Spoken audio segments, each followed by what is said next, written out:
I get those goosebumps every time you come around, yeah.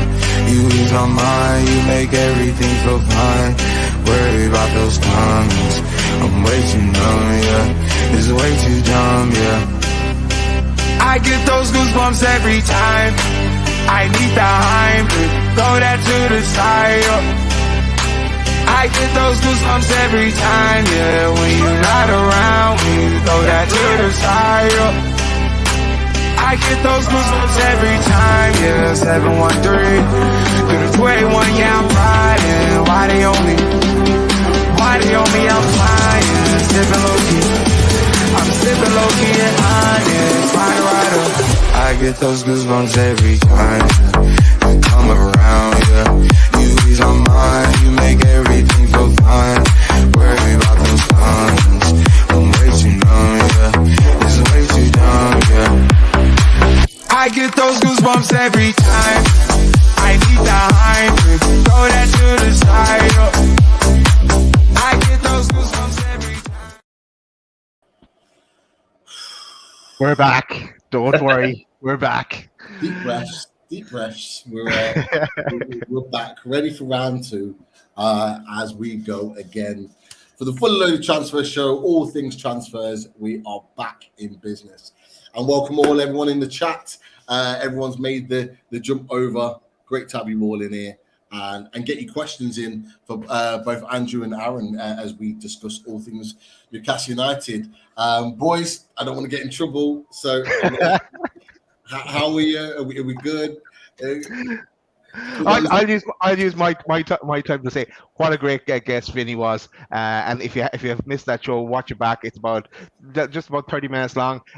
Worth watching back. Gives his opinion on Tonali and all things AC Milan related, and just a general discussion around how he may take to life in Newcastle. But so very interesting. But thanks for asking, Pete. All good.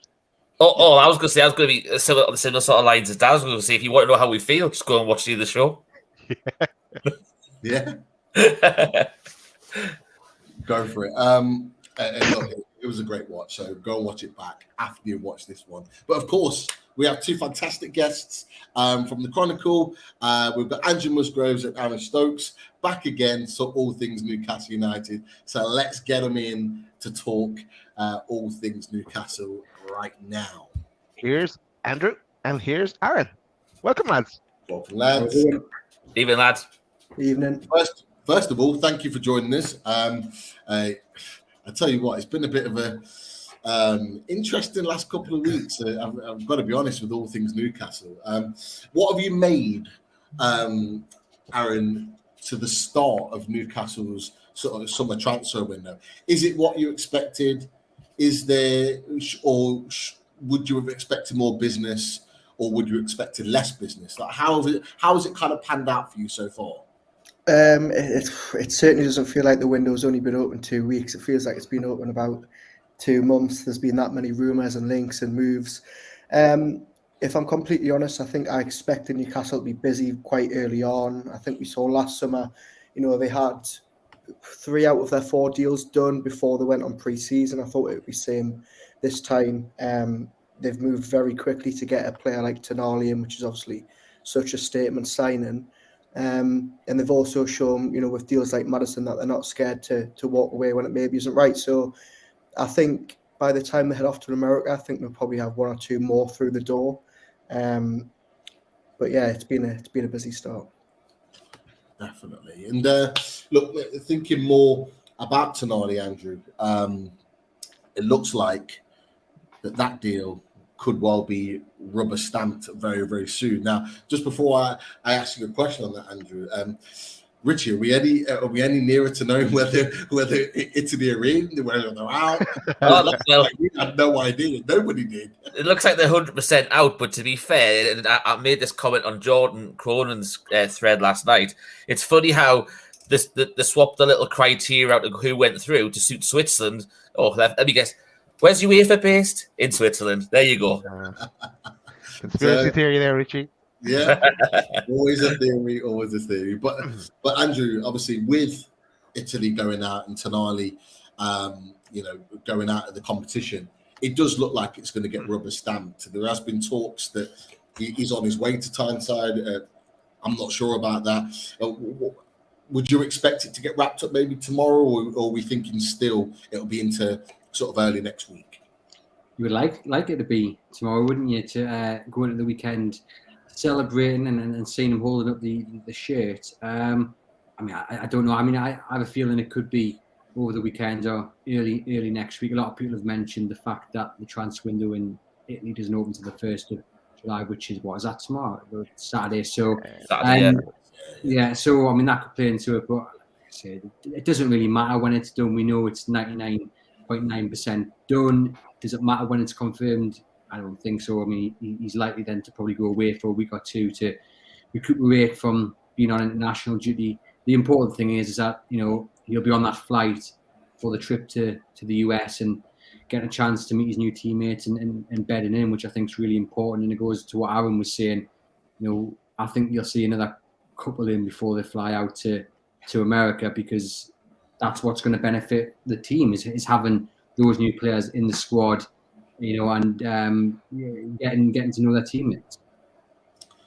So, so how long is it until they go away? Is it must be a couple of weeks, maybe two and a half weeks until they go away? Are you, from that perspective, then you expecting more deals to be done within that space of time? Do you expect that there's going to be maybe a signing or even two signed off before the boys fly off to the States? What do you think, Aaron, from your perspective? I think we saw this time 12 months ago, Eddie Howe really likes to have a sort of, not a settled squad for pre-season, but he likes to have them in early doors. We saw last year when they went to Austria, you had Sven Botman already through the door. You also got the chance to look at the likes of Kel Watts. He likes to have, you know, a big range of players to make sure he knows who's going to be making that final squad come August. So, look, we know Tonali, as Andrew said, is pretty much almost rubber stamped. It doesn't look, you know, from at the moment like anything else is, you know, that close. But I think, you know, we know how quick these windows move, and I think in 2 weeks' time, we know that they're working on deals behind the scenes in a number of positions. I wouldn't be surprised if they do, you know, go into that Gateshead friendly, then go to the States with Tonali plus maybe one or two if they can get it over the line in time. Definitely. Daz, I'll come to you with this because I just started a point that Paul King had mentioned in the chat. And he said, I'm amazed that people are flapping already. We're obviously waiting until July the 1st to get the fees and stuff on next season's accounts. Also, not many teams have signed anyone yet. There has been a little bit of people kind of, you know, flapping, as Paul said. Do you think it's warranted, or should there be caution about our business and what we've done already? No, I can understand why people are getting a bit frantic, maybe because everyone was expecting massive things to happen really, really quick after we get qualified for the Champions League. But we said it the night before the news about Tonali dropped. What is the panic? There's no need for it. It'll happen. Trust the process. They're on the case. We have the right people in the right positions to sort this out first. So it will happen. It would be nice for it all to be done and dusted, and we can just concentrate on pre-season and just getting things right for the kickoff of the Premier League. But no, it doesn't work like that, and especially if they're trying to get the best value for money because of the implications of financial fair play. So a lot of things to be considered, but no need to panic whatsoever yet. If it was the last 2 weeks before the deadline and we'd only signed one player, fair enough, but early days. Definitely. Okay, moving kind of to the next phase then. So we've got Tonali through the door, albeit it's not signed, but as you mentioned, Andrew, it's looking like it's going to be rubber stamped in the next few days. What comes next? What comes next for Newcastle? Because it looked like it was going to be one of Maddison or Szoboszlai. We know Maddison's gone. Szoboszlai is a player that Newcastle have clearly looked at and have been looking at for quite a while, certainly since back end of the season. There's been lots of talk about Dominic Szoboszlai, but obviously in the Chronicle, it's talked about now that Liverpool are potentially interested in Dominic Szoboszlai. From your perspective, Andrew, I'll come back to you on this. Do you think now that we've either moved on from Dominic Szoboszlai, or the deal, because we've not actioned it as early as maybe what we should have, maybe 2 or 3 weeks ago, as some people have said, that it's kind of, we haven't got the jump on people now, and other teams have been alerted to the fact that a player like Dominic Szoboszlai is available. What are your opinions on where that sort of deal potentially is now? I think it's quite interesting though, because while Newcastle didn't act or haven't acted earlier on him, no one else has either. So I think that's something to bear in mind. Newcastle aren't the only ones to stand off offering a deal for him. And then I think, as that supposed buyout clause nears its expiration, it's believed to be the 1st of July. In the next 24 hours or so, you may see teams trying to get him for whatever he's worth before that deal expires. But yeah, I think what you have to bear in mind with Newcastle is that I don't think they focus on one player at a time. I think they will have calls in, they will have reports on various different players, and we've seen, obviously, they went out and did the deal for Tonali, and then the Livramento story broke. And I think that's what we'll see throughout the window, is that it's not just focusing on one player, one deal at one time. We could be sitting here and saying, player A should be through the door within the next week, and then another player comes out of nowhere, because I think Newcastle are adaptable. They've got their fingers in loads of pies, and that's the refreshing thing about modern day Newcastle United, that whereas under the previous ownership it was very much one deal at a time, I think there's a confidence that Newcastle can spin several different plates at once, and you could see someone talking out the blue coming through, but it wouldn't surprise you that much, because we know Dan Ashworth and Steve Nixon are very clinical in getting the deals done. I mean, just look at the speed in which they moved for Tonali. They realised Barella was going to cost an arm and a leg. Tonali was going to be a bit cheaper. They moved. They didn't give it a moment's thought, and that's the refreshing thing. So, yes, there's maybe a bit of concern about the speed in which other deals have been done, but I wouldn't be concerned, because I think if an opportunity strikes Newcastle, if an opportunity presents itself to Dan Ashworth, to Eddie Howe and the rest of the team, you will see them act upon it if it's right for Newcastle, and that's the main thing. Richie, you've got a bit of a follow-up on that point. Yeah, it's just mainly because, obviously, as Andrew mentioned, like we're all aware of, that the release clause running out tomorrow. So obviously it's a 2-part question. So I think it's a good follow on. Part one's from Tom Dixon. He's just basically saying about, do you feel there'll be a lot of interest and activity because it runs out tomorrow? Or is one of the reasons why Newcastle are potentially leaving it, running the risk of leaving it till after that, is because apparently the clause has to be paid in full. Now, obviously, we all know about FFP and stuff like that. A 70 million payout all at once is a hefty amount to carry, full stop. Whereas, obviously, after that date, you can negotiate contracts and fees and stuff like that.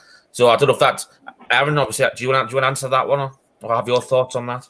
Yeah, I think the questions there are spot on. I think once this release clause goes, it's sort of fair game, and Newcastle can go and say, well, actually, we know his release clause was 70 million euros, 61 million pounds. We don't actually think he's worth that, or what, we'll give you 30 now, 20 in add-ons, or whatever it is. I think it's very, very telling that no offers have been made for him so far. I spoke to somebody about this deal a couple of weeks ago, and they said that Leipzig were pretty much resigned to losing him this summer, and now that stance has sort of softened, that they're trying to sign other players. They've persuaded Dani Olmo, their captain, to sign a new deal. They're maybe not as keen to lose him as they once were. I just think it's very, very interesting. Everybody, Newcastle fans, are quite tunnel vision on that. It was either Maddison or Szoboszlai, and now that Maddison's gone, you have to go and get Szoboszlai. I don't know if that's the case. I think he's a fantastic footballer. I'm sure whoever gets him this summer will get a fantastic player. But I think if Newcastle miss out on him, then there shouldn't be this sort of panic that we're already seeing so far. I want to ask you guys a question, because I think there are really good points either side of this. I think me and Daz, we had a conversation about this. We did, yeah. Tuesday. Is because with the deadline being tomorrow, with his contract, there are arguments for and against. I think my argument was that after the deadline, you can negotiate a fee structure. Things can be worked out slightly different because there isn't a clause there. But as you were of the mindset, weren't you, that we should pay it now. We should get it now while it's a set fee. And to be fair, I think that's also a really, really, really good point. But what, obviously, state your claim on it, Daz. So you were saying wait till after the date and then try and negotiate. I was saying if you really, really want him, if he's your number one, go for him now when you have a clear path at him. And then a day or two later, now Liverpool are being talked about, which would have happened if Newcastle would have shown their hand anyway. But I was actually defending your point then on Twitter after that, Pete, as well. So because they both make sense. But then there's the other thing is, what if Maddison and Szoboszlai are not the number one target? What if there's someone else that's gone under the radar that no one knows anything about, and they're waiting on that person to move, and Szoboszlai is further down the list? Then it makes sense for them to delay as well. So who knows what's happening? And again, it's going to lead back to the thing I said earlier: trust the process. We have the right people in place that are making the right decisions. So they know a hell of a lot better than any of us. To be fair, Chris said, Chris obviously not on tonight, Chris, he mentioned it in our loaded chat. I think he said that either yesterday or today, that is it the fact that there is somebody else out there waiting in the wings? Could there be somebody else? And it was really interesting because in the Chronicle, you had a selection of players in one of your articles that Newcastle could potentially be signing over the course of this summer. And I think you had that sort of the odds for different players. And it kind of brings us nicely to another player that we've also talked about. We talked about on Tuesday. I think you brought it up as a talking point, Richie. And it's Kudus Mohamed, or Mohamed Kudus, however you want to pronounce his name, from Ajax. And is that a player that you've heard about, guys, from your perspective in the Chronicle, as maybe an alternative that Newcastle could be looking at, or is that just kind of another link that's just been and gone? I think players of this nature, especially from clubs like Ajax, I mean, I've seen this player linked to Manchester United, then Arsenal, then Chelsea, Newcastle get thrown in the mix. I think someone's agent is probably trying to generate a bit of interest. This is the thing with Newcastle United, and it's something that, us at the Chronicle, have to try and weed out. Is it an agent trying to drum up business? Are they being thrown into the mix just because they're Newcastle United and they're the richest club in the world now, and they're getting linked to every man left, right and centre? But certainly a very, very good player. Definitely. Richie, I know you've seen a little bit of him as well. Would he be the right fit, in your opinion, at Newcastle? Obviously, if the link is true and it's firmed up, what potentially could he bring to our team, our squad? Do you know, he's what we need on that right-hand side. I think it's, he's still not the one for me in that position. I think you all know who the players we've talked about for the last year and a half since the first full window came about. He's not Diaby in my eyes. Obviously, he's the one I've said from day one would be the ideal for that right-hand side. And obviously, things are quiet on that front. And for me, that's what's more important, because as we've seen with a lot of deals recently, and it keeps getting mentioned, and as we said the other night, the word for this window is smoke screens. It seems to be other things that keep coming about, and nothing's been mentioned about in this window, but had been in previous windows quite a lot. So it could be one with just that's it, it's done under the radar. No one's talked about. Everyone's got eyes on other targets and stuff like that. And it could be that Kudus is either a name being put out there to be a smoke screen on that one, or he could be the real name behind the Szoboszlai one as well. So, but to be fair, that's the caliber of player we need to be going for, taking forward. People who are Champions League experience, the experience of winning trophies in the countries that they've been at. Obviously, Ajax didn't do great this season, but they obviously won the league the year before. To to me, he's hands down a much better player than Anthony. And he obviously, I imagine, be a hell of a lot better than Anthony on that Cheaper front. as well, Richie. A lot cheaper. A lot cheaper as well. So Wouldn't be hard either. I know it wouldn't be hard, to be fair. But look, he's that caliber of player that we should be getting linked with now if we want him to progress going forward. He would be a vast improvement on Almond in my in my opinion from what I've seen of him. It's still not the one I want, as I mentioned. It would still be DRB if we were going to go all in on someone in that position. Pete, kudos to me because I chewed him after that. So I'm now an expert on kudos. But no, what I did like about him, though, he's center of gravity. He can turn pretty quickly. He's nice, flexible in that sense. So yeah. It'd be someone that I think, under Eddie Howe as well, he could get the best out of him and adapt him to suit. So yeah, he's an option. Definitely. Is there anyone? Look, Aaron, Andrew, I want to come to you guys. Is there anyone out there, whether they've been linked or not, that you've kind of looked at and you thought, you know what, I would really like them to be the guy? Because it's clear that Newcastle, right from the beginning of this window, have said they wanted 2 midfielders. Not necessarily the same type of midfielders. You know, the fact that Maddison and Szoboszlai were linked with this says that they wanted more of a deep line playmaker or box-to-box midfielder, and then someone that can do a little bit more in that attacking area, like Szoboszlai can do. Is there one player out there that kind of stands out for you that you think, you know what, I'd love him at Newcastle? Aaron, I'll come to you on that first, and Andrew, I'll come to you. Well, it's funny enough, it's one we've just mentioned, and Rich, I'm with you here. It's Moussa Diaby, and it was really weird last season. I found myself keeping an eye out for Leverkusen's results, and every time I got it, I thought, well, then they might not make Champions League this year. And when Newcastle made Champions League, I thought, well, that's a huge bonus. Honestly, I just think whatever Leverkusen want, you to pay for him, pay. I think he would add so much more down that right-hand side than they've currently got. He's a real, Champions League quality signing, a statement signing. And Xabi Alonso, the Liverpool legend's gone in there at Leverkusen, done a decent job, seems to have, got the player on side, and the links, as Richie said, have died down, but he's one for me that I would absolutely love to see in the black and white. Brilliant. I'll be honest with you, like Richie, we've talked about Diaby. I've almost kind of like not. I've always I'm like just not even thinking about it, because the thought of being close to him, when Arsenal were linked with him and they looked like they were front runners, I was a bit like, I'd hate him in the Premier League at any other club. If he went to PSG, go back to his club that he came through the academy, fine. But if he comes to the Premier League and it's not in Newcastle, I'd be annoyed at that. But Andrew, is there any who's your go-to? Who's your player that you would really, really want at Newcastle? I'm going to get pelters for this, and it's going to be a really boring answer. I think Aaron knows who I'm going to go for, but I think Tyler Adams for me in the centre of the park. Now I know that's not a sexy answer. I still think Newcastle are lacking some defense, like a proper defensive midfielder.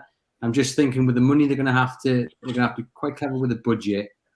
But we're talking about Premier League experience. I mean, Premier League experience, Champions League experience. He's got it. He's young. His best years are ahead of him. He did it very well in a very poor Leeds side. He tops I think he was 4th or 3rd overall for the most tackles put in, which I think is exactly what Newcastle need. Now, would he come in and be guaranteed first team football? No, but then I'm not really sure. You can say that about anyone that arrives in this summer. I think Eddie Howe will say to them, if you prove yourself, you've got a chance of starting.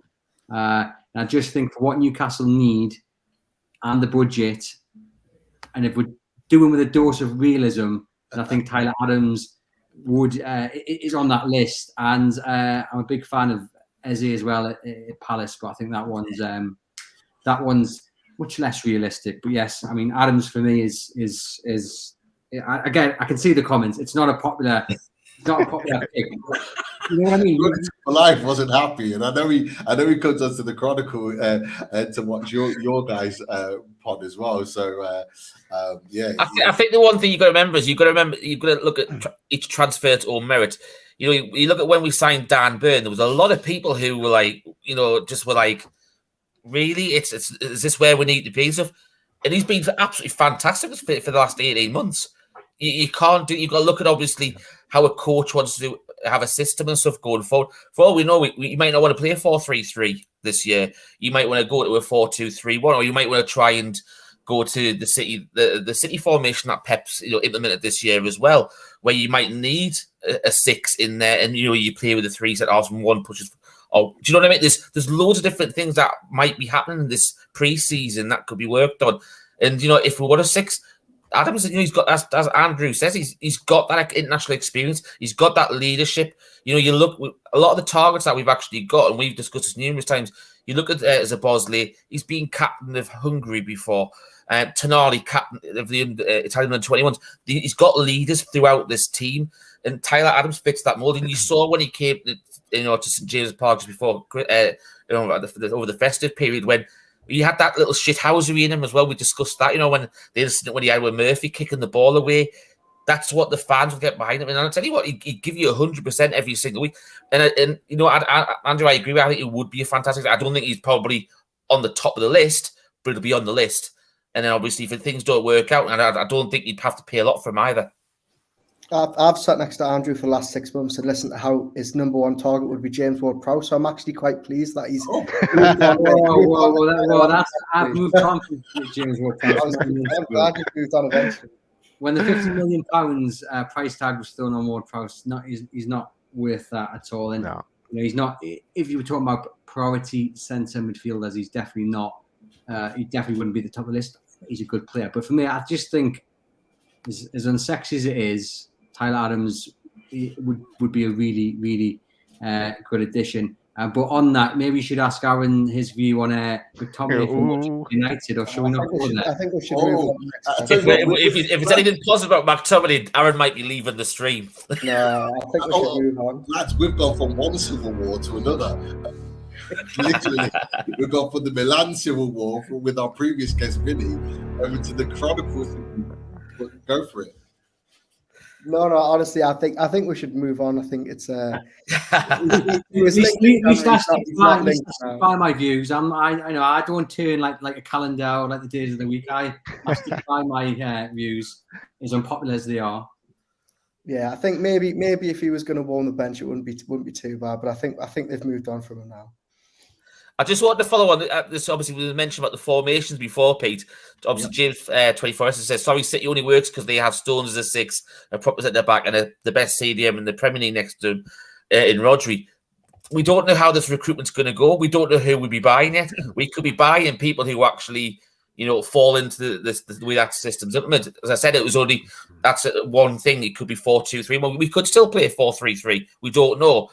But obviously, if we wanted to play like the way it is, who's to say we're not going to recruit that way either? So, yeah, I'm going to jump in as well and see Andrew's unsexy Tyler Adams, and now that the Madison fantasy is gone, this one is still a live feed. However rare it's going to be. But KK, how about him? Love to see him rocking up. I can't see it happening, but love to see KK rocking up at Newcastle. Can I just jump in there, because he would be a great signing, and I can see some of the comments saying it looks like the Chronicle staff have no ambition, but I think obviously that we've got these owners, and the perception is that they're really, really rich and they're just going to throw money at it, but it's not that easy. You've got financial fair play, you've got the fact that you want the right characters, which doesn't necessarily mean it's the biggest and best players. And I think it's all fun and games to be sitting here saying let's go out and get all these class players that are world beaters, but as you mentioned there, Dan Burn came in. I didn't even know who Dan Burn was. I'll admit that I had no clue, and he came in and he's obviously he was unbelievable last season. I just think just because we're not necessarily saying we take the world beaters, at the end of the day, if you've got commitment and passion, that can, as Dan Burn, Sean Longstaff, that can make up sometimes for not being a world beater on the pitch. And I just think sometimes, as boring as it sounds, and I'm a Newcastle fan, there's got to be a little bit of realism in what Newcastle can do this summer. And also, we all love Newcastle, but as we've seen with Madison, players don't necessarily want to move to Newcastle even if they've got Champions League football, even if they're going to get a pay rise. There's all these things you've got to throw into the mix. And I just think, yeah, sometimes it's maybe the I'm going to say it again, the unsexy names that might end up arriving and doing the job. True. Yeah, let's not talk about Maddison. He's officially dead to me. So yeah, we'll move on from that swiftly. But you made a really good point, Andrew, and as well as that, I mean, look, there's other sort of more defensive or more central midfielders out there. One that's not been linked with Newcastle, but I thought this was an interesting link from Fabrizio Romano tonight, that apparently Edson Alvarez is, or Dortmund have pulled out the race for Edson Alvarez, despite agreeing personal terms with him. So, we've been linked with him previously. There is a clear link there. It was a player that we were interested in previous windows. Is that a player that we go and look at potentially? I don't know, but that's just a player there to throw out, because Edson Alvarez is a quality player, a good age, some might say a great age, but Great age. But there you go. But he's a player that is in a position that, like I say, very similar to Tyler Adams. He fills that spot, and that's a position that we feel that we need. Certainly strengthened for the Champions League experience as well. So he's got the lot, but that's just an additional player in there as well. But I'm going to rewind back to another Chronicle piece, because I thought this was very interesting. And Richie, I think you'll find this very interesting too, because not necessarily the picture, but Lee Ryder, obviously a friend of both Andrew and Aaron as well. You guys work with him very closely. Says Allegri has fallen out with a particular Juventus star, and leads to the Newcastle United link, and it is none other than Chiesa at Juventus. There has been a link there. There's been links over the last week of a potential move, as well as Aston Villa. But guys, do you know too much? Do you know much about the Chiesa link? Is it as strong as what has been touted in the last week? Is he a viable option? I think the thing with Chiesa is, I think obviously Lee's done that piece this morning about Allegri having a bit of a fallout with him. I think that the piece says that he's available for 52 million. I think a lot of people watching this would see that as quite a good deal, Champions League experience, Italian international experience. I think, if reports are being believed that he's going to leave Juventus, there's going to be a long queue of teams trying to get his signature. He has been linked with Newcastle in the last couple of weeks. I'm not sure how much of that has been concrete and how much of that has been, from the Italian media. But I tell you what, it would certainly be a statement signing for that wide position. Definitely. Andrew, what are your thoughts on the Chiesa link and him potentially, being linked to Newcastle as an option? It would be a statement signing, I guess. When you look at how quickly Newcastle have moved with Tonali, those links to top-class Italian players will probably always going to accelerate. But as Aaron says, when you look at how Newcastle United are pretty much linked to every player under the sun, it is quite hard to kind of judge what is legitimate, what is media talk, over in Europe, and maybe what is, as Aaron said earlier in the show, kind of agent driven. I mean, yeah, it would be a great signing, but you feel like if Newcastle, get anywhere near to getting a deal on the table, then there will be other players, other teams, straight behind them as well, trying to get something sorted. And again, then it goes down to wages, where the clubs are based again. And this is a thing, I think Newcastle, in an ideal world, would just like to get deals done without it getting into the press, without anyone finding out. I mean, I would love to know how Dan Ashworth, tries to keep everything quiet and what have you, because because once it gets out there, you are then alerting other teams to a potential deal. We saw that with Tonali. As soon as that deal was announced in the papers, it was like, right, okay, now Chelsea want him or another Italian club wants him. So I think that's always going to be the danger, that when it gets out, you're going to have teams who potentially have more money as well coming after these big stars. And as much as Newcastle got Champions League football and it's a great club and what have you, to these big stars in Europe, I think you're still having to sell the club a little bit more than you would if you're a Chelsea, a Liverpool, an Arsenal, even a Spurs to a certain degree, because we've just started on this journey. The project's just begun. So I think that's the other thing you've got to bear in mind as well with these big name players who are linked. Definitely. Daz, I'm going to come to you with a Chiesa question. But first of all, thank you, 360 plus in the chat right now. We haven't said it already during the show, but if you haven't already, click like and click the subscribe button, and make sure, if you've not already, you join the Loaded family. And Daz, any target on the likes tonight? Oh, give us 400 likes. We'll look for 400 likes. Keep the 400 mark, yeah. I forget to check back to see did we ever reach them, but yeah, give us the 400. Well, we've been hitting 500 the last few weeks. I don't understand why we're decreasing now at goals here. Surely we want to be on the incline. 450. So Richie, 450. That's still a decline from 500. I think we went 400 on Thursday. On Tuesday. We did on Tuesday, yeah. You did. 450 increase. There we go. Let's go for it. Like the show if you haven't already. Let's get us up there to 450 as soon as possible. And subscribe while you're there. Very close to 6K subscribers. But Daz, I'll come to you with this. Is the left side of attacking midfield of our attacking front three what we need as a priority in this window, with the Chiesa link being there? Probably not. We've got Gordon there as well that can play there, as well as ASM. And then I mentioned KK, we would play in a similar kind of position as well. But Chiesa, the thing about Chiesa though is the whole injury situation with him like that he was out for so long. And I haven't seen him play recently. But if a deal could be done and he fits into the pitch, I do think that's more agent talk than anything else. I don't see Chiesa rocking up on Newcastle, even though I put him in the poster. But no, I don't see that one. Richie, he's been on your list since the takeover went I know, on. and I'm being realistic, Pete. Look at this. I'm being realistic. Okay. He's saying let's get KK. Oh, sorry, I thought that was a Tyler Adams picture. Sorry. Sorry, Andrew. Very good. Look, Richie, look, we know. To be fair, it was the point that I was going to make to you. Actually, is that that Daz has made quite rightly.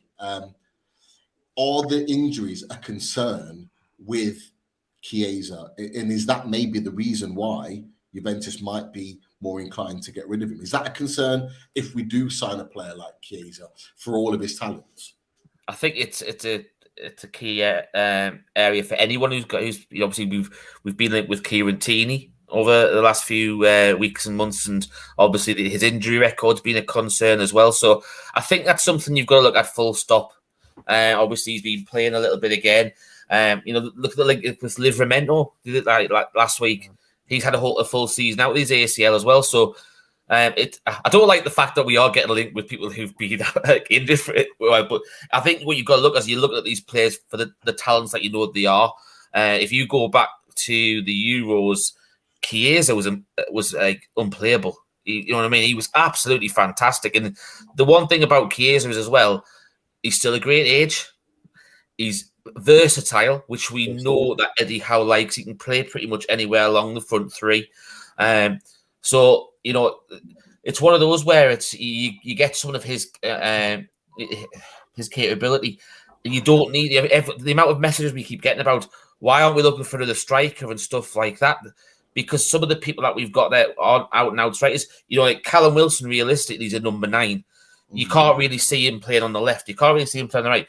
We're looking at people that, add on as we've always said, they have various different strings to the bow. And that's what we're looking at now. We're not looking for someone who's pigeonholed into a certain position. They've got to be able to move around and have the skill set to be able to do that. And that's where Chiesa comes into it. And as we said, he could fit anywhere along that front three. Would I like to see him in Newcastle when the black and white? We know he likes the black and white Juventus and he looks good in it.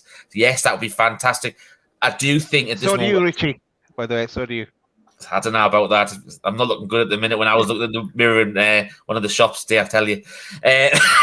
but no, see, all being serious, you know, I'm so glad you said the shops. yeah,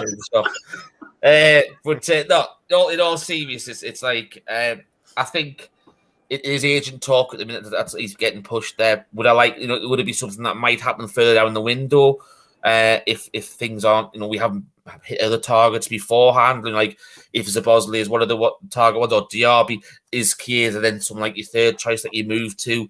There's lots of stuff to learn. The one bonus we have got is we have got Champions League football, which is something that we can obviously get. And the fact that obviously you've got Sandro Tonali coming in and another Italian, that's something that strengthens Newcastle's hand as well, having another Italian national in there as well. So it's a possibility. I don't think it's gonna, it's not gonna happen right at this minute. It might be something that's later on in the window though.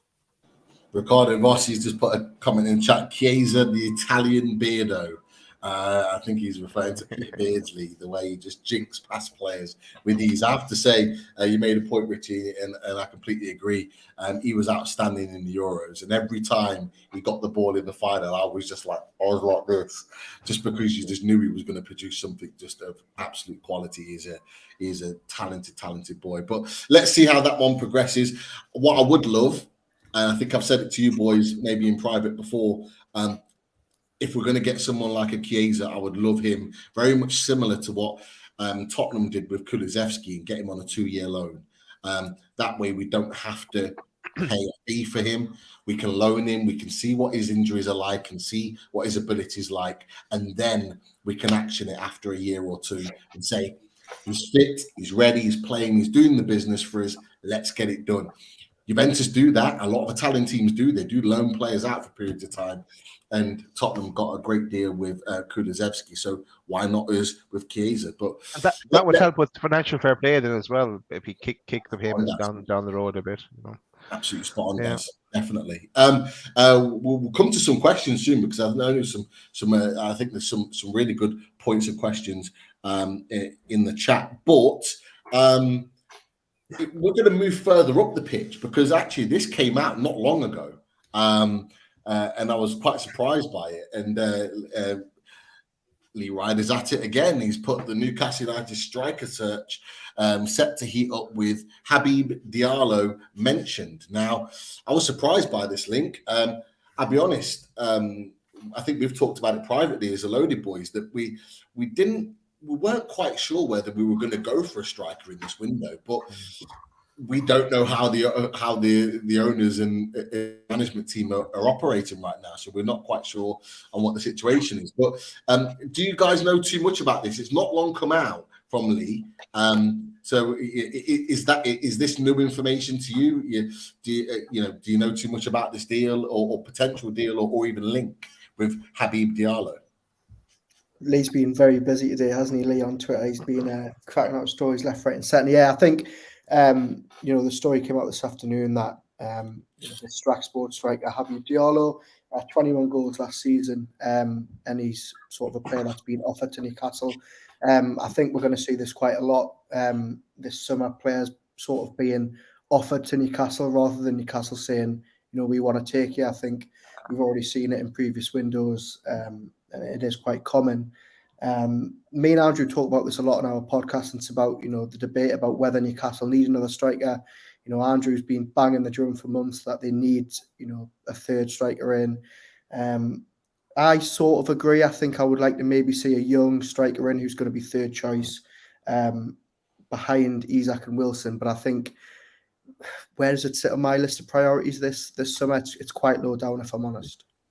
I'm going to disagree. I think it's vital at the end of this window with a third striker, because Wilson, as good as he is, you always risking that he's gonna pull up. And I think the best way to keep him fit and get him through more games is more starts from the bench. And he's not going to like that, but I think he works well as an impact sub.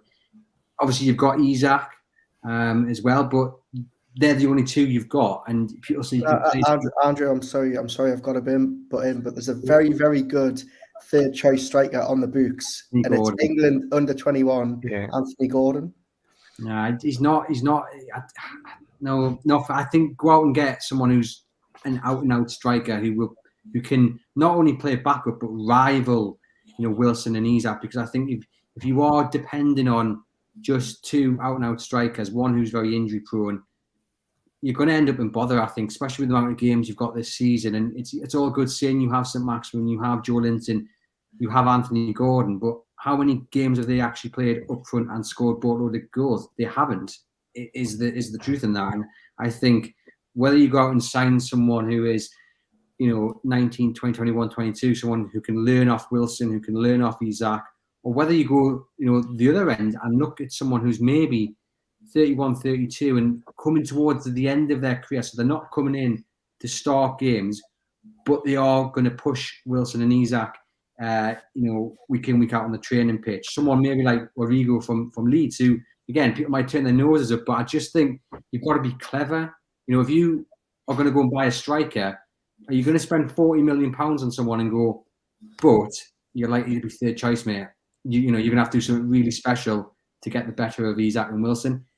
That's going to be a hard sell. So I think they'll try and do something clever. They'll either get someone young who they can kind of nurture and mould into this really good striker, or they'll go and get someone on the cheap who's going to cost you a few million and can still do a job when called upon off the bench, can fill in the cup games, but has that Premier League experience, or at least top flight in the European leagues, and can still score a few goals.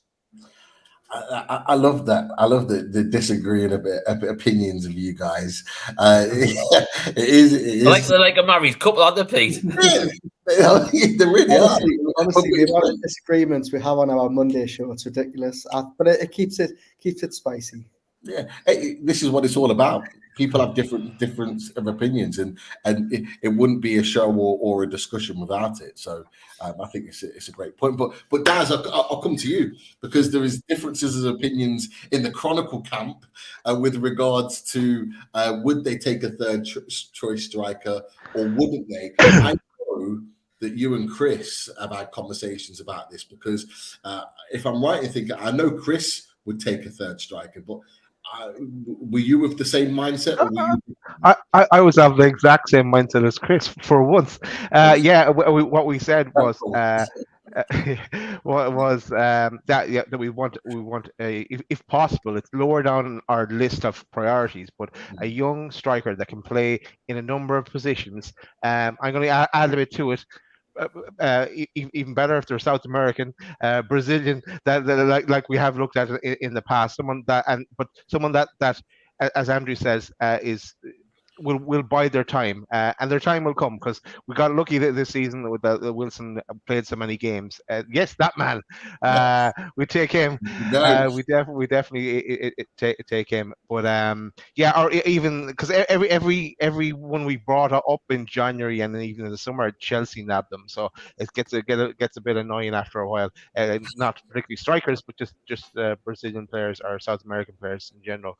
But I'd love to see another option up front that would bide their time, and they will get a chance as well, because there's plenty of games to come, and there's cup games and a number of different competitions. So yeah. Richie, Aaron and Andrew have made a really good point, because obviously they've had different opinions of the third choice striker, but I think it might have been Andrew that mentioned about an experienced striker that could maybe push Callum Wilson. I think there's also talk about a young player coming in and just being a supplement to that strikers union. Like, Habib Diallo, he's 28, so he's not young, but he can clearly score goals. He's clearly a talented player. So what do you make about that? And what are your thoughts on the strikers option? It's interesting because there's a few different options I like, depending on which way you want to go, whether you want to go for someone who could push on and compete straight away. Then you've also got obviously the options, as Andrew said, do you bring in someone young? Now, Mark Taylor's actually put this in. I know he's an Arsenal fan. He's trying to recoup some money because obviously they've had a bit of a spending spree the last few days. But he's brought up like Balogun, and obviously he had a fantastic season in League One last year.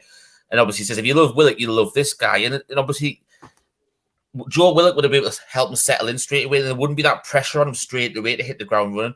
Obviously, you could learn the system and so that's the sort of, I think, probably the sort of guy Andrew's probably aiming towards, where, you know, obviously he could sit behind Wilson as potentially third choice this season. And obviously, if Wilson was to move on in 12 months' time, obviously you've strengthened in that department. And then obviously you might want to go for, you know, depending on where we finish next season, kick on again and pick up another one. But then obviously you've got the options like, you know, I know to pie this guy, obviously we'd be looking at the Brazilian market. I mentioned it the night. I'd still love us to try and have a run at Victor Roque. I think he's a fantastic, especially, you know, if the price of 35 million euros that's been banded around, and obviously Barcelona are linked to him, and that's probably where he's going to go. But, you know, why aren't we? You know, as I mentioned the night, he's played for Atletico Paranaense. It's Bruno's hometown team. Surely that link there you can establish with him and, you know, sell the club to, obviously, they've got him and Big Joe there as well at the moment. So there's that link for him to settle in there as well. That, for me, would be a move I think would be fantastic. Even if you want to then go and loan him out to someone for 12 months or something, there's plenty of options on that. But then there's also the lad, it's Lons, that I know both me and Pete have discussed a few times, Lewis Openda. He had a fantastic season as well. He'd be someone I'd be looking at. I don't think he'd be over the price would be up too much. I think it would be well within Newcastle's budget. There's loads of different options out there. You think you could possibly even like look down at the Championship for someone that could come in to be a third choice at the moment. The lad at Coventry is Gyökeres. I know he's been mentioned around and been for potential for Premier League clubs as well. You know, the other teams in the Premier League where he could come in and be first choice, but for us it would probably be that third choice, as Andrew keeps suggesting. There's loads of different options out there. It's just depending on which way, obviously, he wants to go. I think Brennan Johnson, for me, would be ideal from Forest, because he can play as a centre, he can play on either flank, he's scored goals, he's young enough to you know, be able to develop. I think he's a terrific player. And, you know, if he's still at Forest this season, I think he'll have another decent season, then he'll be off somewhere. For me, he would be a good option, because you mentioned earlier in the show about how Newcastle aren't trying to pigeonhole anybody. Well, for me, there you go. You've got someone who can play all over the shop. And just the other point, we're talking about priorities and what have you, but I'll ask everyone, did we think whatever position you want to see Anthony Gordon plays in, was that a priority last January when they signed him? I don't think you can say that at all. No. But they saw an opportunity to sign a player that they liked. And I think that's quite interesting as well, that, you know, we're talking about a centre midfielder, we're talking about a left back potentially, right? But look, if the player comes up and they're available, and Newcastle can get a deal done, it might not necessarily be the position that's important, but if it's a player that fits into the plan for the years going forward, then you can bet your bottom dollar that Newcastle will consider moving like they did for Gordon, when I think everyone went, wait there, what? Like, is that really where we need to be strengthening? But they got him, and he's going to be a big part of the picture going forward. Yeah, great point, Greg. I think just before we move on to the next part, I actually think Brentford had a bid rejected for Brennan Johnson. I think it was around 35 million, might have even been more. So I think Forest are really intent on keeping him. But he was a guy in the first round of fully loaded transfer shows, and the first video. We had a video of him when he was on loan at Lincoln the season before, and tearing it up, and he was linked with us there. He is a very, very talented player. Well, there was that big rumour that obviously if Forest didn't go up, there was links that Newcastle had talks with his dad. So obviously that was something out there. But obviously when they went up, he signed the new contract. So obviously the transfer fee is going to be, I'd imagine, unless there's a clause in there that we don't know about, it's going to be a long contract. So I imagine it'll be a hefty transfer fee, which is probably the downside to any deal from this summer. As long as they stay in the Premier League, he's staying with Forest for sure. I doubt it'll be moving on. But Daz, I'll take it away, because I'll let you take it away.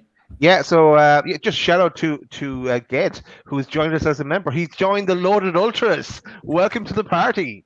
And the members draw is coming up. I have the spinning wheel there in the background. We will play it shortly as well to see who our prize winner is for the voucher for the club shop, up to I think it's £70 or 70, 75 pounds, and you'll be able to go purchase a Newcastle jersey. And PDK, I think it was in the chat earlier as well, he purchased his item from the club up here. I haven't got the picture up yet, PDK, but glad you got your prize and you got it sorted. Top man, as always. Richie, I know there's some in the chat. Let's fancy some quick fire questions for Aaron and Andrew. Yeah, okay, we'll get through a few of them here. Iniesta Wijnaldum, he says, do you think you'll bring a goalkeeper in this transfer window? Aaron, I'll let you go for that one. Look, I think a lot of it depends on a couple of moving parts. I think obviously we know Nick Pope's staying put, but then apart from that, it's looking very, very questionable for a few of them. Loris Karius has been offered a new contract. He's yet to agree. Obviously, his pregnant wife is trying to get him closer to her in Italy. Carl Darlow is obviously attracting quite a lot of interest from the Championship, the likes of Hull, who want to keep him permanently, Borough, Preston. And then you've also got Martin Dubravka, obviously jumped ship very, very quickly last summer, obviously came back with his tail between his legs, and it remains to be seen whether he wants to be a number 2 again. So I know that they're obviously in talks with West Brom for a young lad called Josh Griffiths. He's only 19 or 20, very, very good shot stopper. So I wouldn't be surprised if they brought a goalkeeper in this summer, yeah. Okay, cool. Andrew, I'll get this one for you from Michael Palmer. He's just mentioned, this is for everyone, Craig Hope took some stick for saying the budget was 75 million. But with the noise coming out right now, is he actually right with what he said? I've got no knowledge on the budget, but I think what would be quite interesting is that, and a few people have mentioned it in the comments, is about how they structure the deals. So not everything's going to be paid off in one lump sum. So let's say, for instance, the budget is 100 million. Could they structure 4 or 5 deals around that where they are, putting 10, 50 million down for one player and 10 for another, and maybe that's the way the budget's eaten into. I don't doubt Craig's information for a minute. I know, he's a very, very good journalist, so I've got no knowledge of the budget. And I think a lot of people actually have come to realise that it's a very fluid situation. And again, we've seen the owners, when a deal's there to be made, they'll do everything they can to make that deal happen. So it's interesting when people put numbers on a budget, but I think it's just a very fluid situation. I mean, they could sell, they could sell to maximum and get 40, 50 million in, and then suddenly they've got an extra, boatload of money to spend. So the budget's always an interesting one.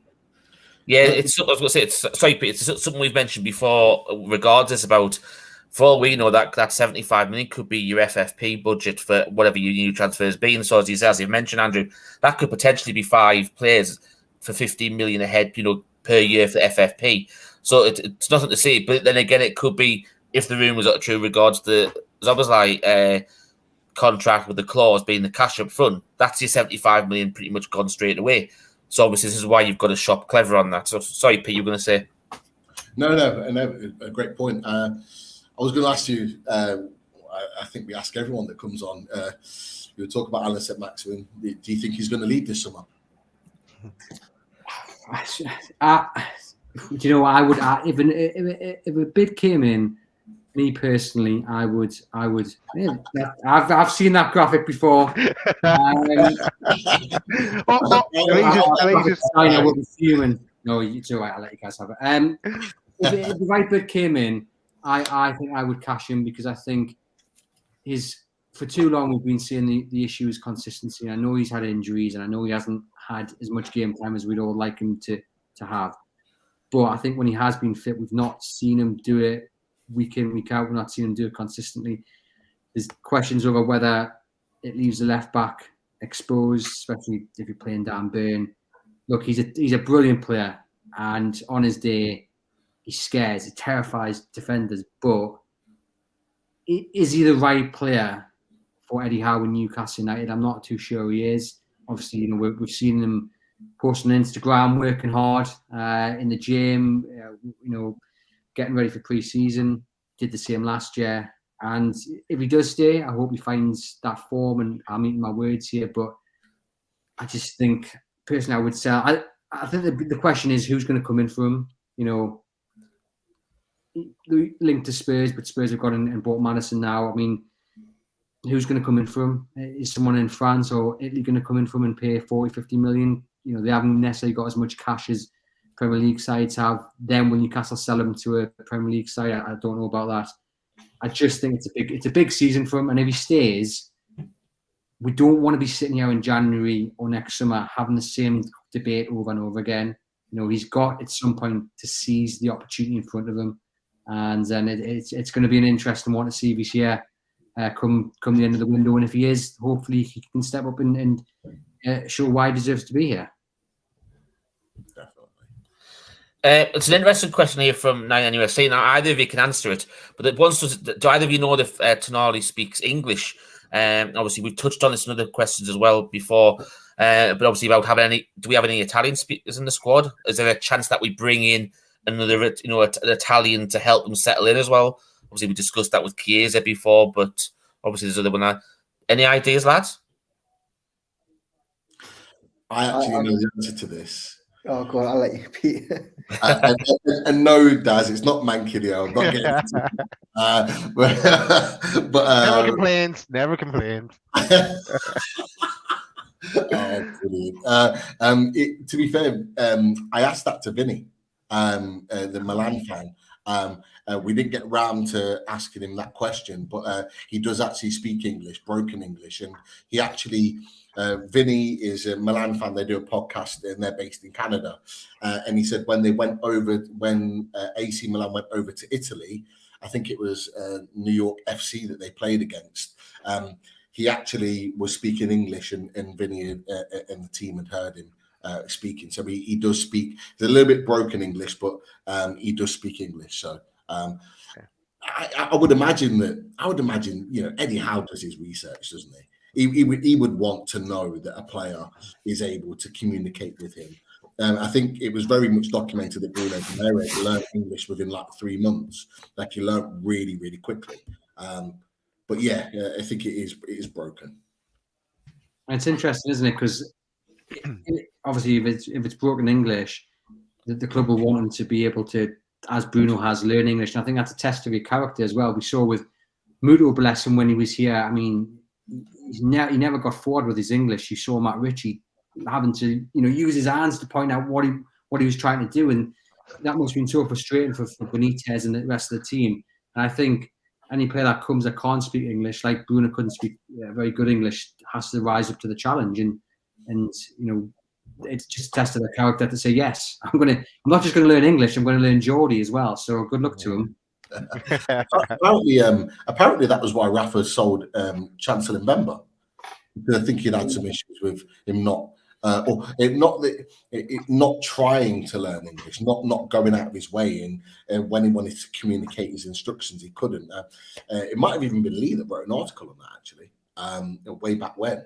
But I remember reading that Rafa was frustrated with him, which is why he sold him on. I just remember poor Joelinton coming over at Newcastle. He didn't speak a word of English, and the first person he saw was Steve Bruce, and he must be thinking, "What is this guy trying to say to me here?" That first meeting was awkward, though, wasn't it? Remember the announcement, like his first interview. Yeah. Bruce just comes in and like Joelinton doesn't know what he's doing. He must be thinking, "Is he really the manager of this club? This can't be English, surely." I'll ask this one before obviously you go back to whatever topics you had, Pete. But this one's obviously we've discussed it a couple of times. For some reason, it's not going away. It's been there's been out and about rumors about the day about Lucas Paqueta reporting out in transfer as having a transfer request in and wants to leave for football reasons.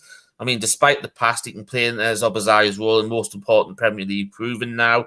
PSG. Has anybody heard any more about this? I certainly haven't heard anything about it, but I did see PSG heavily linked. And I did see something about potentially him having a Champions League clause in his contract where if a club from the Champions League comes in, he's allowed to go.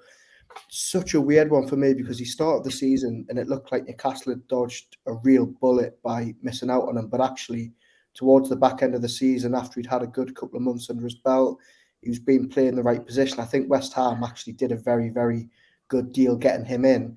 And I know we might have missed the boat a bit with it, but imagine a midfield three of Bruno, Joelinton and Paqueta. I think it may be one they've missed the boat on. But yeah, a very, very good player. We actually mentioned that the other week because the three of them all started for Brazil, didn't the lads? Yeah. I think was that the Senegal game? I know they lost that game, but all three started, wasn't it? But Pete, just before we get back to you, I just want to give it a shout out, and I think the reason why we missed it, because I believe it was on the other show, because I've checked through the obviously the comments in that chat, and I can't find a way, but it's just a shout out for Geordie Mick, who actually gave away a membership tonight to one of the viewers. So Mick, really wanted to appreciate and say thank you very much for that, mate. It's, every bit of support the channel gets, we do appreciate. Cheers, Mick. I don't think that actually appears on StreamYard Plus. It may appear on your YouTube, but we don't have that visibility if that happens. But cheers, Mick. Hugs.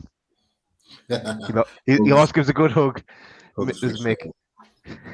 I've only really got one, and it's not really transfer. I've got a transfer related question.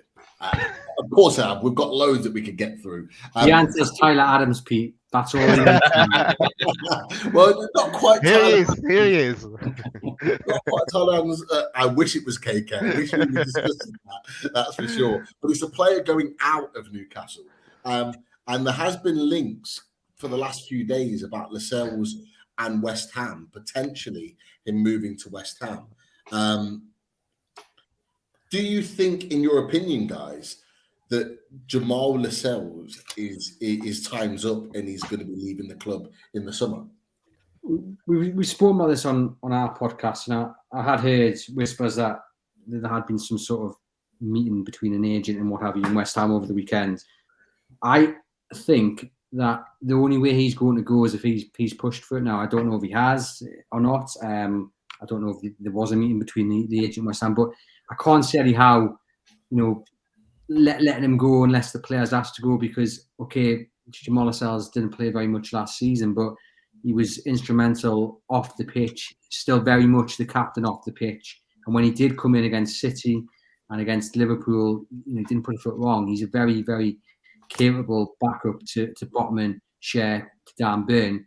And I think a bit like it is with Martin Dubravka, unless the player is pushing to go and then you don't want an unhappy player in your camp, I can't see Eddie Howe pushing that deal, because you lose an experienced, valuable player who gets what this club means to you guys, to the city, and I think that counts for a lot.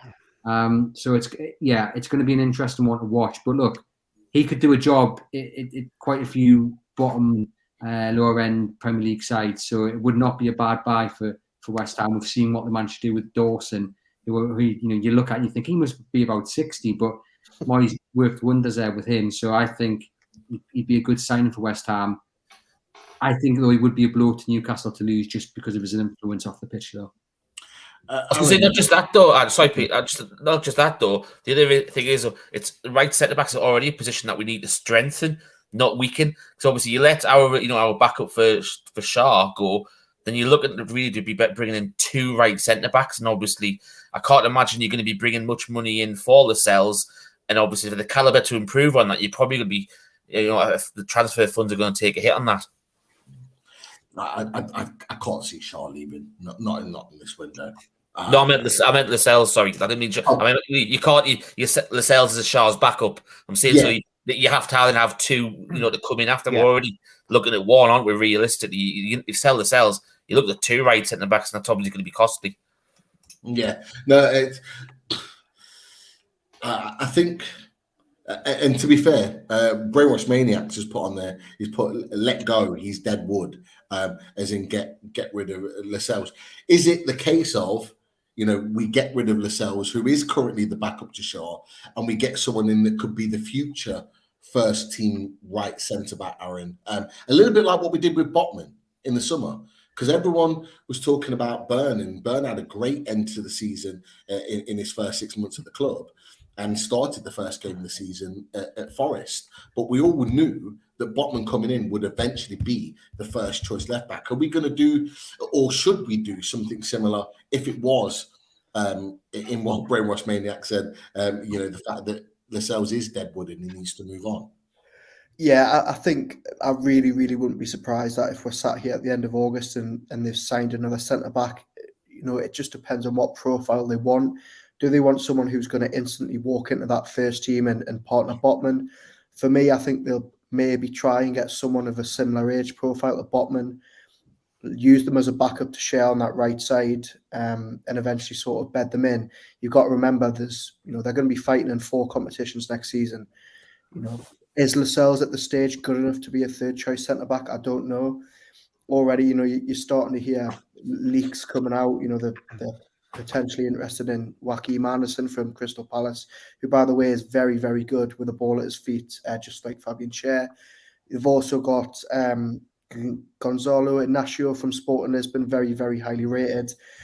There's a few names now starting to creep out, and I think they'll try and strengthen at left back, and I think they'll try and strengthen at centre back. And I think just on the Lascelles point, I completely agree with Andrew. I think if Lascelles wants to be there next season, he will. Similar to Dubravka, similar to St. Maximin. People in the comments and Newcastle fans will say he's deadwood, let him go. But Eddie Howe really, really values the work players do on the training pitch, the work they do on the in the dressing room. And I think, look, he got 2 yellow cards last season, not being on the pitch. He deserves to stay for me just for that alone, to be honest. I think just backing that up, we've seen with Matt Ritchie. I mean, I can guarantee if people in the comments now watching out there, if it was their choice, I think the majority would have said get rid of Matt Ritchie. But we can see why Eddie Howe values him so much, because it's not just about what happens on the pitch. It's about the experience, and it's about the wise head. And we've also got to remember as well at centre back, you've got the likes of Kel Watt, who faces a really big season for him. You've got Alex Murphy, who's impressing. They've got people that can play back up to the first team. I wouldn't be surprised if you see them two in the States with the first team, because we know how likes to give the youngsters an options. But I mean, those two, I think we might see more of them if they don't go out on loan next season. That's exciting. But yeah, I think the experience of Lascelles is key, and it's refreshing to have a club that isn't just focused on the pitch. They're looking elsewhere and what someone can bring off it as well. I think that's really key to keeping a happy camp, to developing these young players. And it's key for Eddie Howe to have his lieutenants who he can trust, and he trusts the likes of Lascelles and Ritchie, who've got the attitude not to kick off if they're not playing, which is testament to them. Just want to get in on Lascelles there as well for a second. Like, he'll forever have my respect, because he stood up and was a leader when we needed one. No one else would at that particular time. Look, yeah, he's down the pecking order now. I think for himself, though, he's a different situation than Matt Ritchie. Matt Ritchie's career is coming towards an end, whereas there's still a few years left with Lascelles, and he can do the business somewhere else. I think we will bring in a right-sided centre back. So then, yeah, he's further down the pecking order. And that new defender would fight it out with Schär. And if he was to rock up at West Ham, I would love to see Dan Lawes' face when we go to play them, and his comments on him to the season. But we'll see how it all plays out. They have 105 million as well to spend, so why not? Yeah, give us some. Yeah, too right. Let's extract as much as that 105 million from the Rice deal as possible. Just sticking on that centre back conversation, and then just one more point before we obviously begin to wrap it up. Tosin Adarabioyo has also been linked with Newcastle. Now, we know from a loaded perspective, because we've talked about him on the Full Load Transfer Show for the last 2 or 3 windows as a potential option. 1 year left on his contract. Guys, Aaron, Andrew, what do you guys know about him? Is that something that you've heard yourselves? Is that another centre-back linked along with Joachim Andersen? He's a player that's been linked with Newcastle more times than I can actually remember. Every time, every summer, every January, he always seems to get thrown in the mix. I remember when he was coming through the ranks at Manchester City and they decided to let him go. I think that would probably have been the time to buy him. I've seen him very, very heavily linked to Tottenham this week, and not so much with Newcastle, but I think he's shown at Fulham over the last couple of years that he would be a really, really good addition for whoever picks him up this summer. Definitely. And I have to big up Chris for this because with his comparisons, he's on the ball as always. And the Liverpool lad, is that him, Chris? Yeah. Liverpool lad, Everton lad, yeah. Okay, Chris as we call him. But yeah, look, the comparisons there alongside Fabian Schär, Adebayo in blue are very, very similar in terms of their output and what they produce on the pitch. And whilst we were talking about Joachim Andersen, Chris also threw this on there as well, which is probably even closer with regards to that. Joachim Andersen, obviously in blue, they are very similar players. So they're clearly, those players that have been linked with Newcastle, they're clearly in the same mould as a Fabian Schär, but just younger, and that ability to slot in, do the same sort of role, and have the same sort of effect on the team. And it almost feels like now we are buying those sort of players, or targeting those players that will fit seamlessly into the system and the way that Eddie Howe wants us to play. And this is why sometimes when we see players linked, and you see fans on social media, they go, "Oh, why didn't we go for him? Why didn't we go for him?" And it's because in Eddie Howe's perspective, and Dan Ashworth and Stephen Nixon, is that they may not necessarily fit the style of what we're looking at.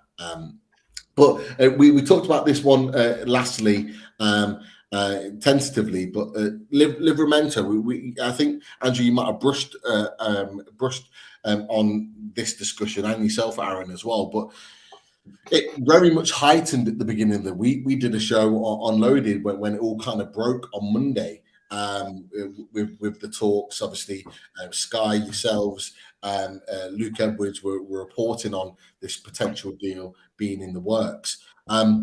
Where is it at now? Because it has gone quiet for a couple of days. Is it that it's simmering in the background, or is the talks of it being 50 million and the other conversation about Chelsea's potential piece of the pie kind of scuppering any potential deal? What do you guys know about Livramento?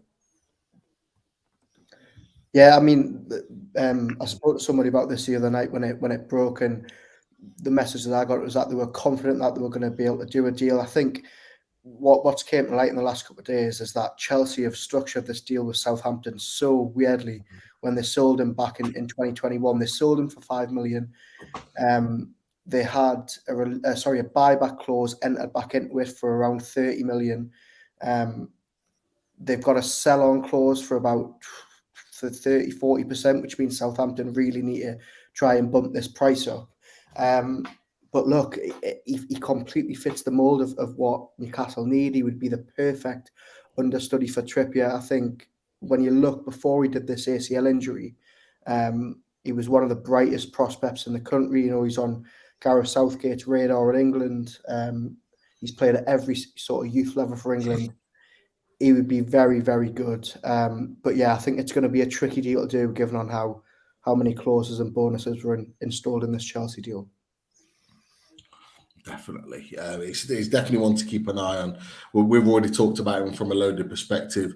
Richie, I know you weren't on that show, but just your opinions on Livramento. Is he the type of guy? A lot of people have said, why are we going for a right back? Why are we going for right back in this window? We discussed it the other night with Joel, didn't we? Yeah. That obviously, you mentioned that obviously Kraft's is potentially looking at his options. Obviously, when his ACL's recovered, the links with Manquillo going back to Spain. Apparently, there's the rumours of Rafael potentially going to Celta Vigo if he was to go there. But there's, I think, Girona and Getafe were linked as well. So after that, you've pretty much behind Kieran Trippier. You've only got Harrison Ashby, who, as a lot of people still know, he's still developing. You can't really have Harrison Ashby as your understudy if that's the case. So you need someone who is pretty much like for like what Kieran Trippier is a lot younger, and obviously can help with especially this season, the amount of games that we're going to have on, as Andrew mentioned earlier, on fourth fronts. So him coming in, especially with being missing the whole season with his ACL. it's to come and play behind Trippier, especially this year. There's no pressure on him. He can get his fitness level where it needs to be without any risk of any, repercussions on that front, or an ACL going again or something else. Like, I think did his hamstring go or something not long after when he returned from it, when he was in training, and obviously made him his setback even longer.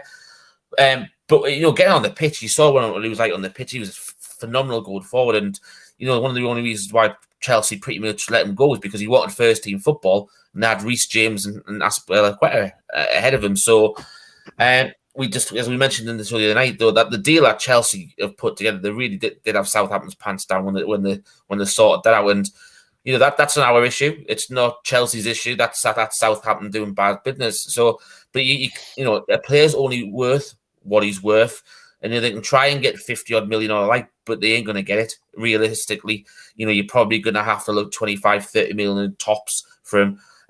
If he played last season like he had the season before, if he hadn't been injured, then you possibly could be quoted 50 million. But that isn't going to happen. But is he someone I'd have at Newcastle? Absolutely. Definitely. I agree. Dennis, you had one more? Yeah. I have another question. It's not transfer related, really, but it is one of these. That's a loaded question, isn't it? We haven't had a loaded question for a while, so it's one of those. So, lads, have you heard any more about feeder clubs? There was a bit of talk about feeder clubs there in the last year. Have you heard anything more recently about, apart from, of course, the clubs we've picked up in Saudi Arabia? Apart from those, any other feeder clubs or links to clubs that we might have going forward? Anything recent about it again? Yeah, I think they're trying to buy this Belgium club Ostend. I don't know if that's the right pronunciation. Ostend, that's the one. And I think that they're going to potentially look at Spain as well. I think if you see what Man City have done with the City Football Group, I'm surprised more clubs aren't doing it. Chelsea have obviously just went and bought Strasbourg, as they're going to try and start up their own. I think in the next couple of years we'll see a lot of teams. Funny enough, I don't think we'll see any Saudi Arabian teams under that umbrella. I think PAF are going to try and keep this new Saudi experiment that they've got on, completely separate. I don't think we'll be seeing Javier Manquillo moving there for 40 million or anything like that. Damn it. Fraser. I think the only real links we'll have between Newcastle and Saudi are warm weather trips over there. I think obviously there's been talk today about a potential friendly with the national team, but I think that's as far as it'll go. But certainly we know that it's something that Staveley and the ownership are definitely trying to do in the next couple of years. Cheers, Aaron. Spot on. No, good stuff. Guys, Aaron, Andrew, it's been an absolute pleasure to have you on. Thank you for joining us to talk all things Newcastle. Great opinions. Hopefully everything's all amicable and we're all good. Everyone's taking a breath, but the civil war's over.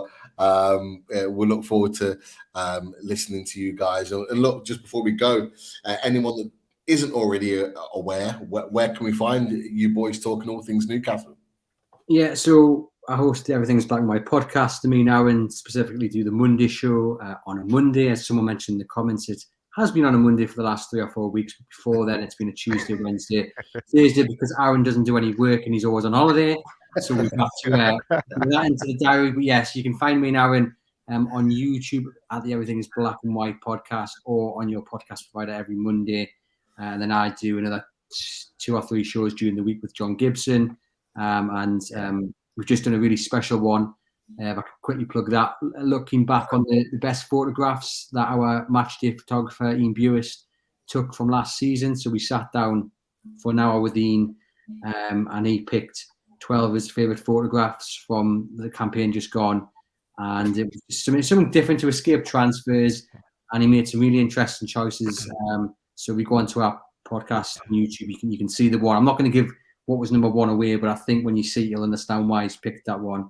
Of course, Pete, you were on not so long ago, a couple of weeks back on the forum ever so briefly that we did, so thank you for that. If you know anyone who doesn't know where we are, to come and find us and get involved, especially on Mondays, because it's a good laugh about 1 o'clock every Monday when Aaron's not on holiday. Brilliant stuff. Well, everyone go over, subscribe and go and watch these guys on a Monday, talk all things Newcastle United. And look, guys, we'd love to have you back on later on in the window. I'm sure we'll be in touch and we'll talk all things Newcastle United again. But until then, we'll let you go and enjoy the rest of the evening. Thank you for joining us. You boys take care. We'll speak to you soon. Cheers, lads. Cheers, lads. Thanks for coming on. Cheers. Right. Okay, let's rock on, lads. And I was going to give a shout out to sponsors. I was going to say, nobody go anywhere because the draw. We've got the draw. I forgot. I keep forgetting about it. I set it all up and didn't forget about it. Yeah. Let me do the sponsors first because I to build the suspense because I could get kicked out otherwise from when I do the draw. Right. Shout out to H2O Bathroom Design Co., the Northeast's largest supplier of Velcro and Botch bathroomware. Team Valley Gateshead, over 20 years established, ran by the family. Get down to the showroom on 11th Avenue, Team Valley Estate, Gateshead. And here's the lovely bathrooms that are in that showroom and constantly changing, I'm sure. So go check out the latest.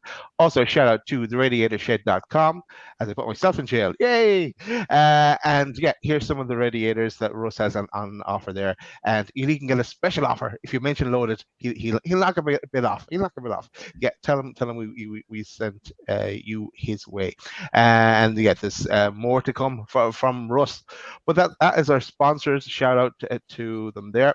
Right, time for that draw. Let me get that wheel and hopefully it's still working. As you're sorting the wheel out, Daz, I'm just looking at it now. We've got 180 likes. Come on, we've got 300 plus in the chat.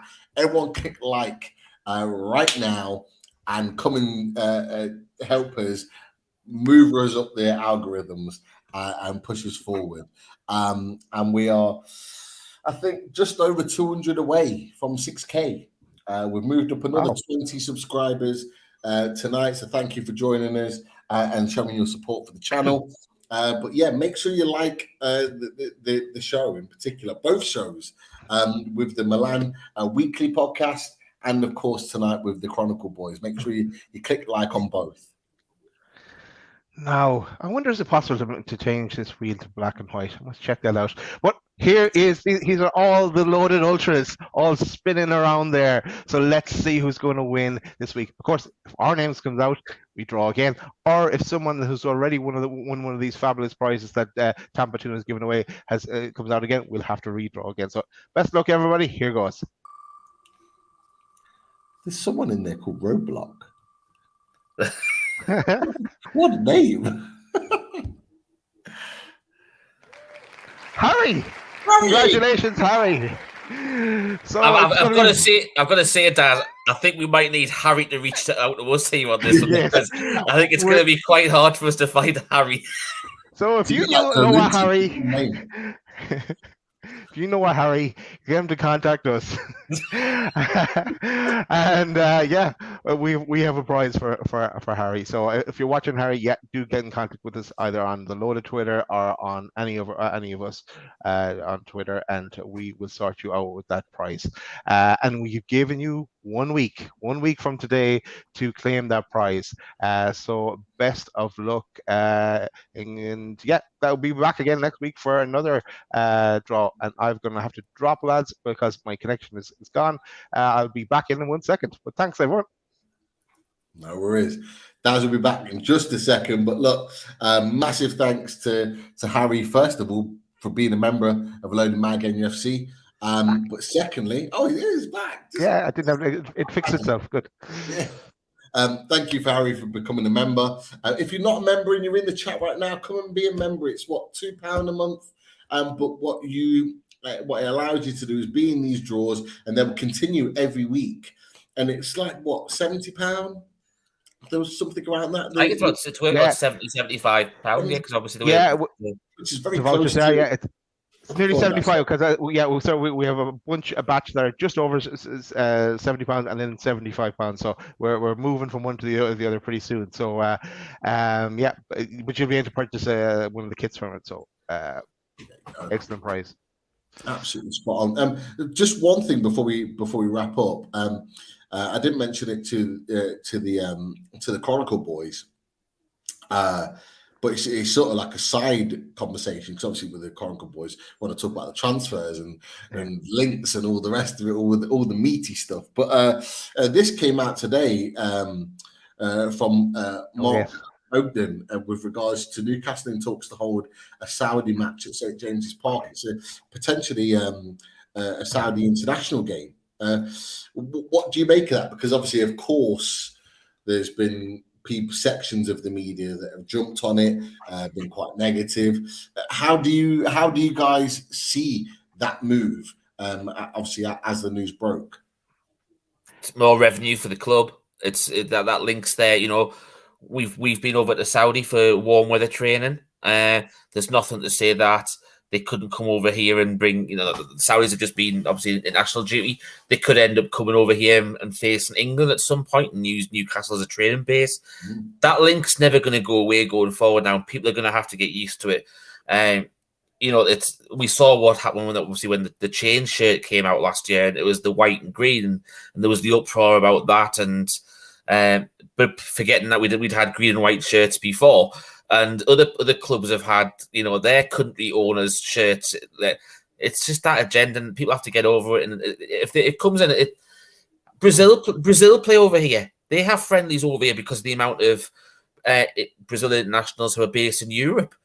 Argentina do the same. They'll play somewhere like Molineux or somewhere, and nobody bats an eyelid. It's because it's Saudi Arabia and it's our owners. But look, it's the links. It's going to bring fantastic revenue to the area as well. I imagine that obviously our sponsor Seller being obviously an entertainment, you know, they'd like to put a big show on. There'll be a lot of hype around that friendly as well, and it'll be probably even good if you weren't able to get a ticket for the game, which I imagine Newcastle fans would turn up to actually go to the game just to see what it's about as well. It's good at all aspects for the city and the club, in my eyes. I don't know what Daz thinks. Yeah, no, I skimmed through the article, and I think in it talks about them potentially playing 3 games in Europe and 2 games in England. So it would be kind of a bit of an insult if they didn't play one of them in St James's Park. So especially with all the connections. So why not? And there's back on what Richie says there as well, extra income for the club and so on and so forth. And another revenue stream, because we have to look at all options to get around financial fair play. So bring it on. We've got you both made spot on points, and I agree with both of you. We've got 30 million Saudi natives that are football mad, that they just want a club to get behind. What better way for them to get behind Newcastle by having a Saudi international game at St James's Park? It just brings exposure to St James's Park, exposure to Newcastle. It'll be plastered across all the TV in Saudi, and it's just going to create more income for the club, as you boys have just said. It just makes absolute sense. Anyone in the chat, forget what the other media are saying, those that don't support Newcastle or even follow Newcastle. We know it, us boys know it, we talk about it all the time. We don't listen to all that national stuff, the people that don't follow the club. Forget all that. Let's just focus on the positives. As Richie and Daz have said, it's going to bring lots and lots of income and interest to the club, that's for sure. And yeah, Lisa Mole has mentioned apparently the Seller Cup. I don't know if it's been confirmed yet. Is it? I don't think it's been confirmed, but apparently all the clubs involved have kept the diaries free for that weekend.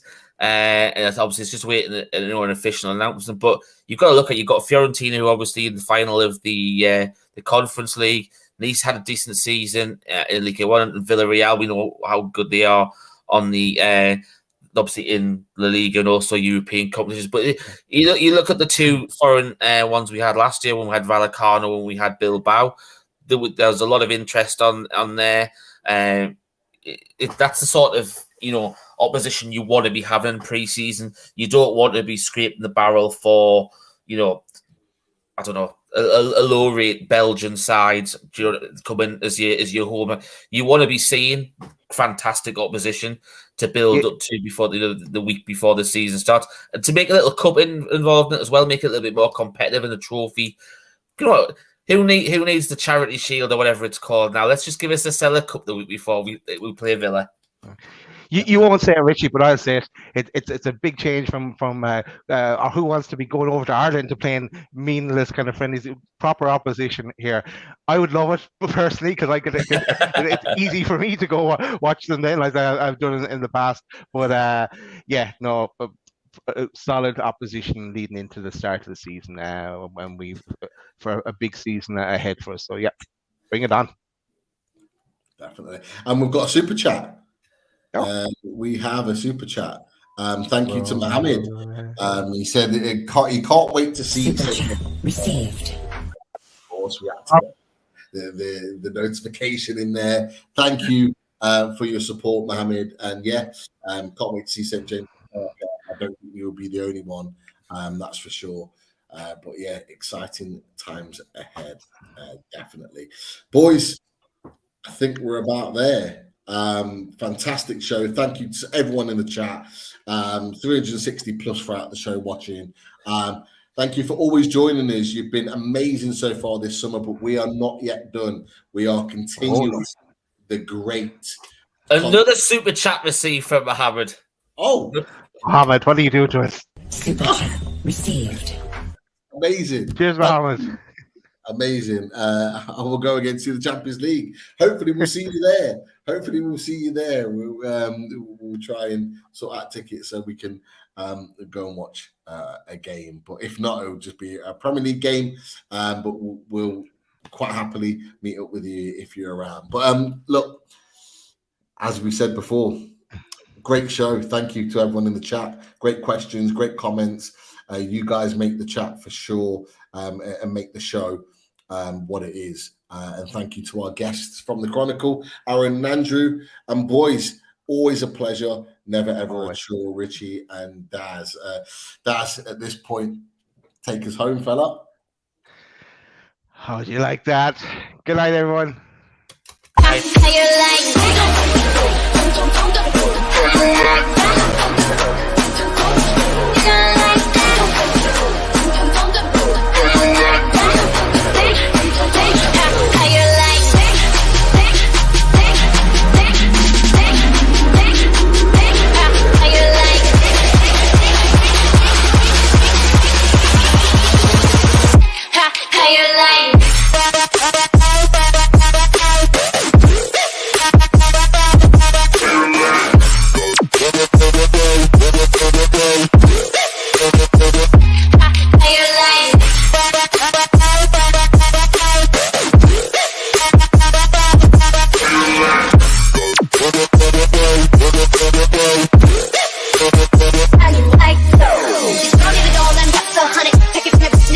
Wanna come